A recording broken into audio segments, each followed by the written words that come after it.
allons retrouver immédiatement quelqu'un que vous connaissez bien, député de Matane-Matapédia du Parti québécois, Pascal Bérubé, qui est avec nous. Bonjour, Monsieur Bérubé. Bonjour, Mme Marcoux. Bon, c'est surtout, si je comprends bien, si on revient à cette annonce, ce petit déconfinement, comme l'appelle le premier ministre François Legault, l'absence des barrages entre les zones rouges et les zones oranges qui vous inquiète. Bien, à partir du moment où le gouvernement dit qu'il n'est pas souhaitable de passer d'une zone rouge à une zone orange, comment on fait respecter ça?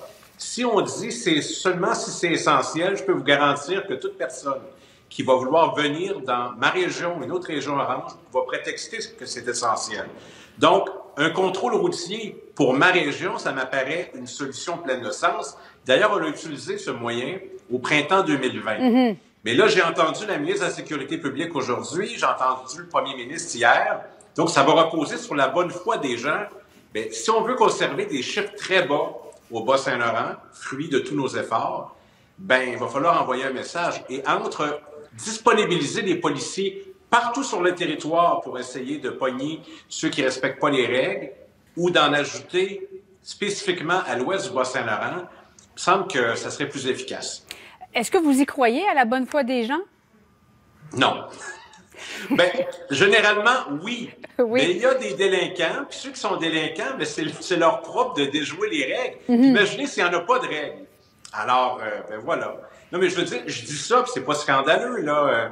Il y a des gens qui ont triché pendant la pandémie. Alors, s'il n'y a pas de système pour leur rappeler que c'est sérieux l'affaire puis qu'on contrôle, ben c'est évident qu'il y a des gens qui vont venir dans notre région puis dans d'autres régions puis qui risquent de réallumer le feu d'une certaine façon. Alors, moi, je prends ça au sérieux, mon travail de député. J'aimerais mieux pas avoir à dire que ça prend un contrôle. Mais il faut ce qu'il faut. Et le gouvernement exclut cette question-là pour des raisons un peu ésotériques.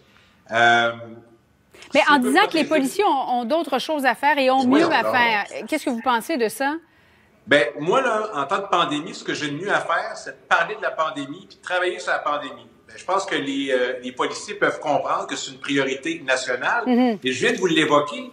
Les policiers, on leur demande, partout sur le territoire, d'être vigilants pour donner des tickets à ceux qui ne respecteraient pas les règles. Ça, c'est 100% des policiers.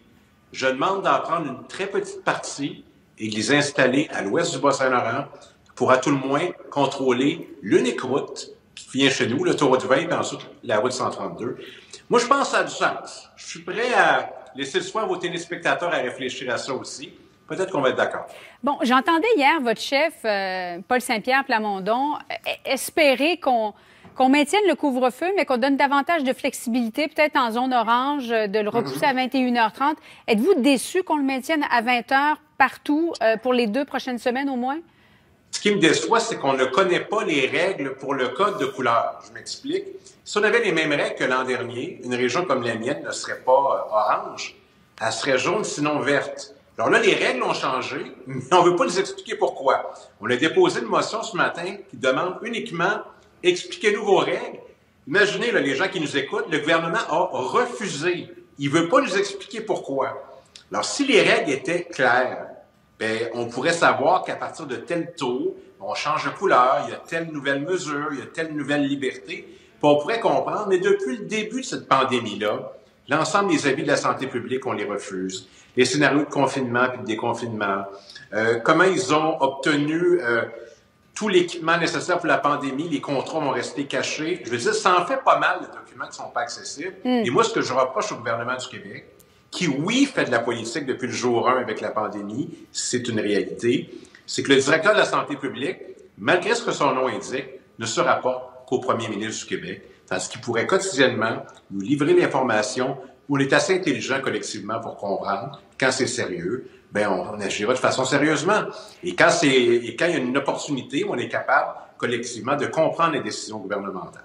Mais en même temps, le couvre-feu, ça fonctionne, hein, M. Bérubé? Ou en tout cas, ça semble fonctionner? Ben moi, je ne le sais pas, parce que dans toutes les autres provinces canadiennes, il n'y en a pas de couvre-feu, puis les chiffres descendent au même titre que le Québec. Mm-hmm. Alors, le docteur Arruda a dit qu'il n'y avait aucune étude scientifique sur le couvre-feu. Donc, c'est une décision arbitraire du gouvernement du Québec. Lui prétend que ça a aidé, mais il ne sait pas plus que moi. Alors, pourquoi en Ontario, c'est la même descente de chiffres que le Québec, mais ils n'en ont pas de couvre-feu? Moi, je ne sais pas. En même temps, les gens semblent respecter le couvre-feu parce que Oui. on a peur de se faire prendre par les policiers.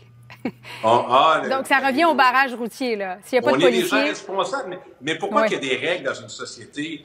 C'est pas pour la majorité, c'est pour ceux qui seraient tentés de ne pas respecter la loi, ou les règlements, ou le bon sens. Alors, c'est pour ça, mais je veux dire, quel message qui est envoyé? Quand le premier ministre dit « Ah, vous seriez mieux de pas y aller », puis là, la ministre a dit « Ah, on fait confiance aux gens. » Bien, tant qu'à ça, surveiller pendant un mois s'il n'y a plus de règlement sur les routes, qu'est-ce que ça va donner? Ça sera pas bon. Ben, ça va être dangereux. Mais c'est la même chose. Je veux dire, les gens, il y a rien qui leur empêche. Je vais dire, ben, j'ai le droit. Ben, c'est ça. Est-ce que c'était surtout cet aspect-là qui vous posait problème, qui vous inquiétait, M. Bérubé, vous et votre parti, où il y avait la réouverture des gyms en zone orange, mais pas en zone rouge, reprise du sport assez timidement, oui? Bon, alors, les gyms, oui. Là, on ouvre les musées puis les centres commerciaux, mais on n'ouvre pas les gyms en zone rouge. Ça, je trouve ça particulier. Les gyms, c'est les gens qui font du sport. Les sports, de façon générale, c'est pas réouvert. Ça, je trouve ça particulier.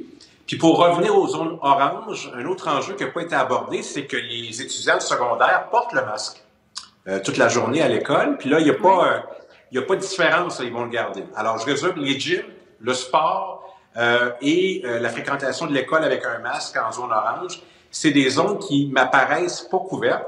Puis on pourrait en rajouter un autre depuis ce matin, c'est le soutien aux entreprises. C'est pas clair, on offre des prêts, on n'offre pas des subventions directes. Dans le domaine de la restauration, il y a une façon très simple d'y arriver.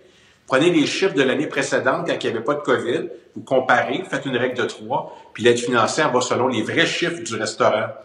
Et ça m'apparaît une façon d'y arriver. Même chose pour l'hôtellerie. Pascal Bérubé, député du Parti québécois de Matane-Matapédia, merci beaucoup d'avoir été des nôtres. Merci, Mme Marcoux. Merci, au revoir.